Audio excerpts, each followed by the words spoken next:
Ang napakatinding face-to-face sa pagitan ni Song Soho at Thomas Andre. At mukhang hindi na ata mapipigilan ng dalawang to mga lods dahil galit na galit itong si Thomas Andre na hinamo ng ating bida. Ngunit sinabi ni Soho na ang taas ata ng confidence mo para sabihin kaya mo akong talunin.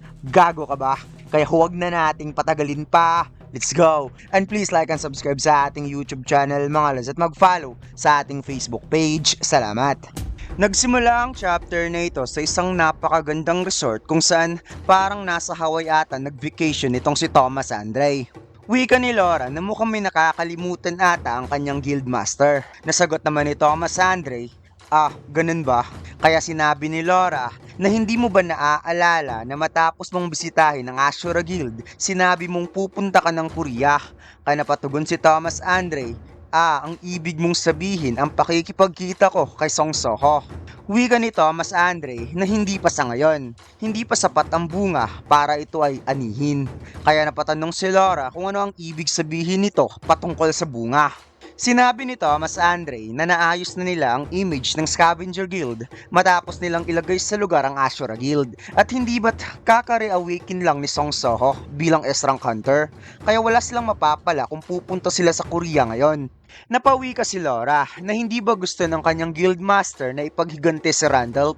Sagot ni Thomas Andre na ayaw niyang maghigante dahil gusto niyang ibigay kay Randolph ang kanyang lubos na pakikiramay.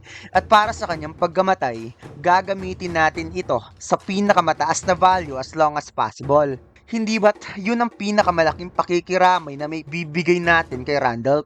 Kaya sinabi ni Laura, ngayon, mukhang ito na ata ang pinakatama pagkakataon. Ibinigay ni Laura ang kanyang report at ipinaliwanag na simula nung nangyari ang Cataclysm, ang pinakaunang S-rank gate ay lumitaw sa Korea. Kaya ngayon, humihiling sila ng deployment ng mga hunter galing sa ibang bansa. Kung kaya't napangiti si Thomas dahil mukhang hindi niya inaasahang hinog na pala ang bunga para ito ay pitasin. Kaya kaagad inutusan si Laura na kontakin ng Korea at ihanda ang private jet dahil pupunta sila ng Korea ngayon din. Ang Scavenger Guild mismo ang gagawa ng assistance. Sagot ni Laura, ora mismo, Guildmaster. At habang tinititigan ni Thomas Andre ang profile ni Soho, sinabi niya na ipinapangako niya na pagbabayarin niya ito ng lubusan na kasing halaga ng pagkamatay ni Randolph. Pagkatapos lumipat ang eksena kung saan napangisngis itong si Choi Jong-in habang hawak-hawak ang kakaibang item na nilikha ni Soho para sa kanya. Isang shadow bracelet item na ang pangalan ay Torch. Isang heroic grade type with 10% manifestation and plus 40 defense. At ang kanyang fire damage ay tataas ng plus 50%. Mayroon itong active skill na tinatawag na Rapid Ignition with 300 mana cost na mayroong casting time for fire skill na 1 minute. Wika ni Soho na ito ang shadow equipment na nilikha niya para kay Hunter Choi Jong-in na ang pangalan ay Torch. Kaya sobrang nagpapasalamat si Choi Jong-in sa ginawa ni Soho at ngayon mayroon na siyang item na kayang mag-level up at maaari na siyang manghunt ng Magic Beast upang mas lalong lumakas. Wika ni Choi Jong-in na narinig niyang nagbigay rin si Soho ng mga leveling weapons para sa ibang hunter. Kaya tinanong niya kung hindi ba nahihirapan si Soho. Sagot ni Soho na nanginginig na pala ang katawan na okay lang naman siya since gumagawa siya ng equipment para sa lahat ng hunter na nandoon. Habang si Choi Jong-in ay naparealize na hindi mukhang okay itong si Soho at si Bero naman ay napasabi sa sarili na hindi na siya nasurpresa pa dahil sobrang nakakapagod ang ginawa ni Soho. Ikaw ba naman ang manghunting ng Magic Beast buong araw at gabi para lang makagawa ng isang heroic grade type item at ang mga remaining time ay inilaan niya pa sa pagkumpleto ng daily quest kay Amot. At sa loob ng nakalipas na 2 araw, puro potions lang ang ginagamit niya para maibalik ang kanyang stamina, ni hindi man lang siya nagpapahinga. Kaya napaisip si Choi Jong-in na malamang pinagod talaga ni Soho ang sarili para lang tuparin ang pangako niya. Kaya kailangan niya ring gawin ang lahat para hindi masayang ang effort ni Soho. Wika ni Soho, ngayon naman ay i-deliver niya ang gauntlet na ito kay Chairman Woo Jin-chul. Kaya sinabi ni Choi Jong-in na kung pupunta si Soho ng Hunter Association ay sasamahan na lamang niya ito. Kaya napatugon si Soho na hindi na yun kailangan pang gawin pa ni Hunter Choi Jong-in. Napaliwanag naman itong na may kailangan din talaga siyang asikasuhin sa Hunter Association dahil mayroon silang malaking bisita, si Thomas Andre. Kaya napatugon si Soho, Thomas Andre? You mean, ang national level hunter from USA? Pagkatapos, lumipat ang eksena sa building ng Hunter Association kung saan ipinakita na naglalakad nga sa hallway itong si Choi Jong-in at Soho papunta sa office ni Chairman Woo Jin-chul. Nagulat ang ating bida sa kanyang nakita dahil sobrang daming foreigner na nakatayo sa pintuan mismo ng office ng chairman at ang tatangkad pa na makikitang kumakatitig sa kanila ay sobrang taas ng tingin sa mga sarili bilang mga hunter. Kaya sinabi ni Choi Jong-in na siguradong sila ay mga member ng Scavenger Guild na siyang pinamumunuan ni Thomas Andre at nagbungkahi nga itong maiwan muna sa labas si Soho. Napatitig ang lahat kay Soho na para bang gusto siyang kainin ng mga ito at napaisip siya na mukhang ito ang Scavenger Guild na umatake sa kanila sa Pyramid Field type dungeon upang suluhin lamang ang reward. Kaya napatanong siya sa sarili kung plano bang mag-participate ng mga to sa paparating na dungeon break sa S-Rank Gate. Pumasok na si Choi Jong-in sa office na makikitang nasa loob na ng office sina Laura at Thomas Andre at si Choi Jong-in na lamang ang inihintay para simulan ng meeting. Kaya ipinakilala kaagad ni Woo Jin-chul ang guild master ng Hunter Guild na si Choi Jong-in na magiging leader ng raid party ng Korea. Habang napatitig si Choi Jong-in kay Thomas Andre, naisip niya na ang taong to ay ang number 1's USA Hunter at walang duda, sobrang napakalakas talaga ng taong to. Wika ni Thomas Andre na masaya siyang makilala ang raid party leader at mukhang hindi na siguro niya kailangan pang magpakilala, hindi ba? Kung kaya't sinabi ni Laura na ngayon ay sisimulan na natin ng negosasyon. Ipinaliwanag ni Laura ang kanilang kondisyon na upang mag-participate ang Scavenger Guild sa S-Rank Gate, hindi na kayo pwedeng tumanggap ng ibang suporta mula sa ibang bansa maliban sa Scavenger Guild at ang kanilang guild ay kukuha ng 80% na reward mula sa gate. Kaya napaigting si Choi Jong-in sa sobrang gulat at si Woo Jin-chul naman ay napawat sa 80% dahil isa itong lubos at labis na pang-aapi. Nabangis-ngis si Thomas Andre na napasabing, pang-aapi ba kamo? Ito na ata ang pinakamakatarungan naming offer para sa Korean Hunter Association na mag-request ng tulong mula sa ibang bansa.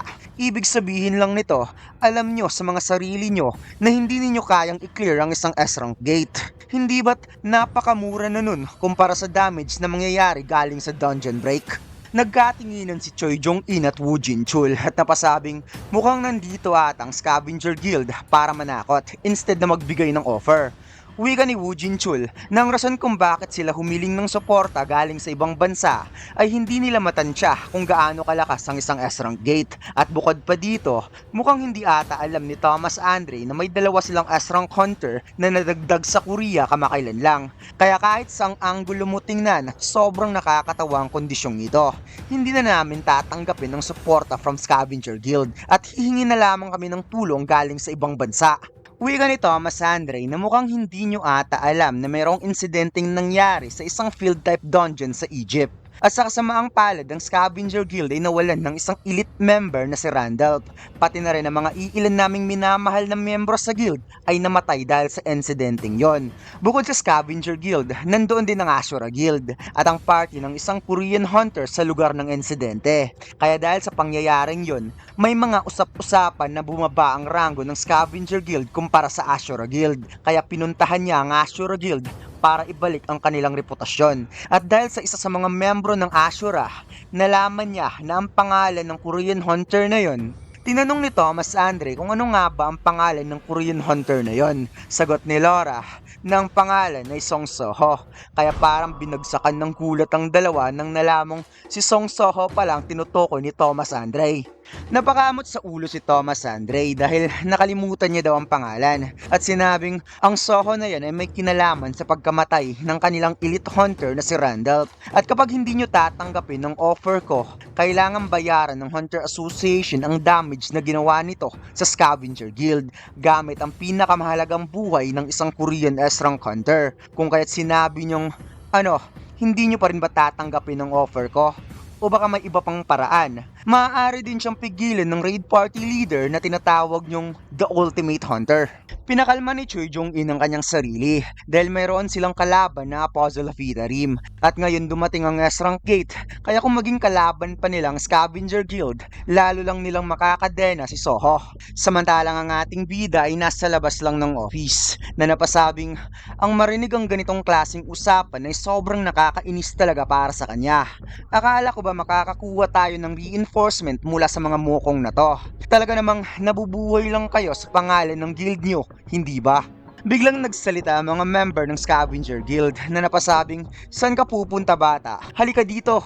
Tugon ni Soho, "Umalis kayo habang may pasensya pa ako."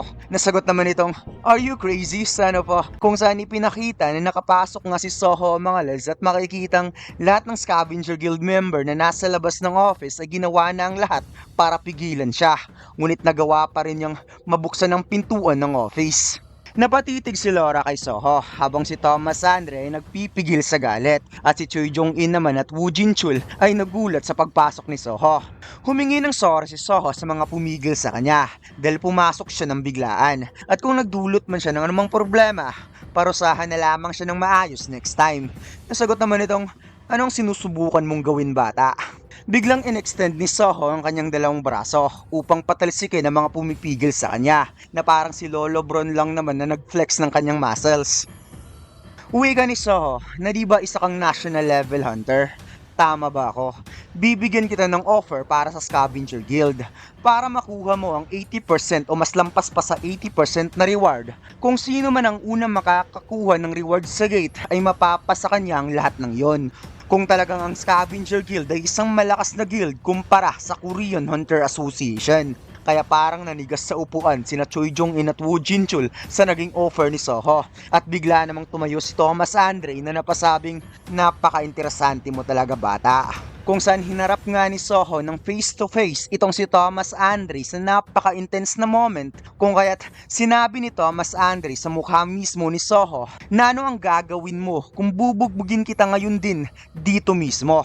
Sagot ni Soho na kung ganon, aalis ang Scavenger Guild na may masamang reputasyon at lumipad lang kung saan-saan papuntang Korea para lamang manggulo. At saka, napakataas ata ng confidence mo para sabihing kaya mo akong talunin. Gago ka ba?